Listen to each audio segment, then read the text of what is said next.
శ్రీ మహాగణాధిపతే నమః. శ్రీ గురుభ్యో నమః.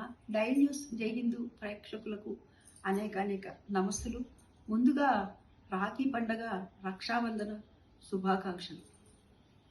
రాఖీ పండగ అన్నా చెల్లెళ్ళ అనుబంధానికి ప్రతీక. భిన్నత్వంలో ఏకత్వం భారతీయత.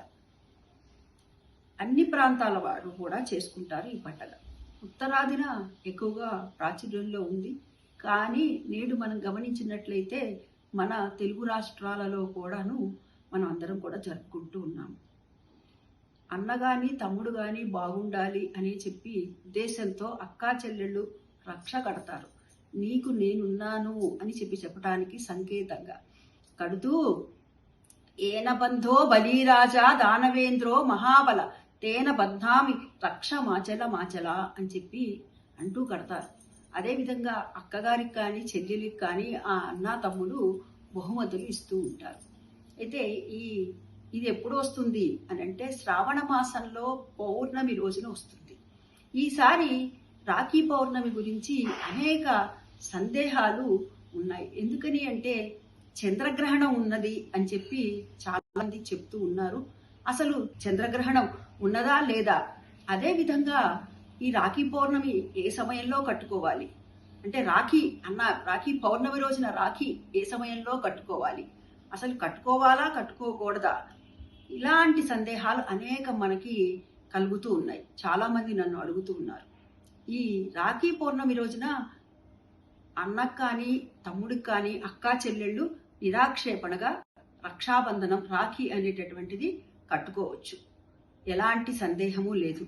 ఏమండి, మరి ఉదయము 9 చిల్లర వరకే పౌర్ణమి గడియలు ఉన్నాయి కాబట్టి మరి ఆ సమయం మాకు కుదరదండి, మేము చేసేటటువంటి ఏదైనా వృత్తి ఉద్యోగ వ్యాపారాల వల్ల మేము వెళ్ళలేకపోతున్నామండి, మరి తర్వాత కట్టుకోవచ్చా అని అంటే అన్నా చెల్లెళ్ళ అక్కా తమ్ముళ్ళ అనుబంధానికి ప్రతీకగా చేసుకుంటాం కాబట్టి నిరాక్షేపణగా చక్కగా కట్టుకోవచ్చు. ఇక్కడ మనం వారి యొక్క శ్రేయస్సును కోరుతూ మంచి మనస్సుతో అభిమానంతో ప్రేమతో కట్టేటటువంటిది రక్ష. కాబట్టి నిరాక్షేపణ కుదిరితే మడుకు ఆ సమయం లోపల కట్టుకోండి, లేని పక్షంలో ఈ విధంగా చేసుకోవచ్చు.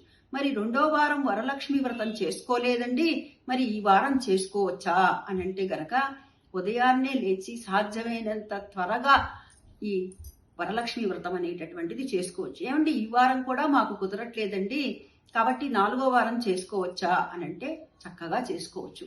అమ్మవారి యొక్క పూజ నిరాక్షేపణగా చేసుకోవచ్చు. అదేవిధంగా ఈ రక్షా బంధన కార్యక్రమం అంటే ఈ పండగ కూడాను ఉదయం పూట కుదిరితే ఉదయం పూట మరి ఈ డ్యూటీలకి వాటికి వెళ్ళేటటువంటి వాళ్ళు మాకు కుదరదండి, మరి మాకు కుదిరేది ఇక్కడ పని చేసుకొని మా వాళ్ళ దగ్గరికి వెళ్ళాలంటే ఒక 5-6 గంటలు 4-5 గంటలు పడుతుందండి, ఆ సమయానికి వెళ్ళి కట్టవచ్చునా అని అంటే చక్కగా కట్టుకోవచ్చండి, తప్పైతే ఏమీ లేదు. సాధ్యమైనంత వరకు కుదిరితే 9 లోపల కట్టుకోండి, తప్పేం లేదు. కానీ కుదరని పక్షంలో మటుకు కట్టకూడదని అసలు మానేయాల్సినటువంటి పని అయితే ఏమీ లేదు. ఎందుకంటే మనకున్నటువంటి ప్రేమని వ్యక్తం చేసేటటువంటి రోజు ఈ రోజు. దాన్ని మనం వారికి రక్షణ కల్పిస్తున్నామని వారికి మనం చెప్తుంటే మనకి వారు చెప్తూ ఉంటారు. అన్నదమ్ములు అక్కా చెల్లెళ్ళు అన్నదమ్ములకి చెప్తుంటే అన్నా చెల్లెళ్ళు అక్కా తమ్ములకి చెప్తారు కదా, మీకు మేమున్నామని ఒకరికొకరికి ప్రేమాభిమానాలను పెంచుకోవటానికి అనువైనటువంటి రోజు ఈ రోజు కదా. కాబట్టి దీన్ని మనం అందరం కూడా సద్వినియోగం చేసుకుందాము. ఇంకా వరలక్ష్మి వ్రతం దగ్గరకు వచ్చేసరికి వరలక్ష్మి వ్రతాన్ని కూడాను కుదిరితే ఉదయం పూట త్వరగా 6:30-7 లోపల చేసుకోండి, తర్వాత దుర్ముహూర్తం వస్తుంది అని చేత. లేని పక్షంలో ఆ సమయంలో ఏదో ఒకటి మొదలుపెట్టి తర్వాత నుంచి మీరు కంటిన్యూగా చేసుకోవచ్చు. ఇక మరి చంద్రగ్రహణం ఉన్నదా లేదా అంటే చంద్రగ్రహణం అనేటటువంటిది మన భారతదేశానికి కనపడదు. ఎప్పుడైతే గ్రహణం లేదో మనం యథావిధిగా మనం చేసుకునేటటువంటి నిత్య కార్యక్రమాలు, పూజా కార్యక్రమాలు కానీ, దేవాలయానికి వెళ్ళటం కానీ, ఇంట్లో ధూపదీప నైవేద్యాలు కానీ, ఈ విధంగా ఏవైతే ఉన్నాయో అవన్నీ కూడాను చక్కగా నిరాక్షేపణగా చేసుకోవచ్చు. మన భారతదేశంలో చంద్రగ్రహణం అనేటటువంటిది మనకి కనపడదు. కాబట్టి మనం ఎప్పుడైతే మనకి చంద్రగ్రహణం లేదో మనం నియమాలు పాటించవలసినటువంటి అవసరం లేదు. స్వస్తి.